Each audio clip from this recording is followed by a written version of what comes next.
छत्रपती संभाजीनगरचा जो आपला दर्गा चौक आहे त्या चौकामध्ये मेन चौकामध्ये बघा जे सिग्नल आहे सिग्नलच्या बरोबर समोरच्या एका ट्रकमधून खाली खडी पडली. खडी पडल्यानंतर एका मित्र मला कॉल करून सांगितलं, भाऊ ही खडी उचलणं खूप गरजेचं आहे, नाहीतर मग कोणी ना कोणी 100% स्लिप होणार, कारण की ज्यावेळेस सिग्नल सुटते त्यावेळेस लोक खूप स्पीडने येतात म्हणे वरतून.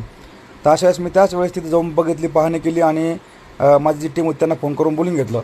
आणि अशा वेळेस ट्रॅफिक थांबणं खूप गरजेचं होतं, म्हणून मी लगेच पोलिसांना सांगितलं की सर तुम्ही 2 मिनटं आम्हाला हेल्प करा, जेणेकरून आम्ही एवढी ती उचलून घेऊ, म्हणजे कसं कोणी पडणार नाही.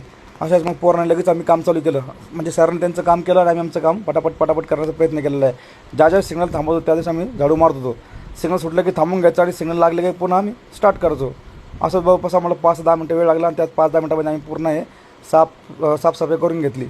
आणि जेवढी काही खडी उचलली ती उचलून मस्तपैकी एका साईडला टाकून दिली, जेणेकरून कोणी स्लिप होणार नाही आणि कोणालाही मार लागणार नाही.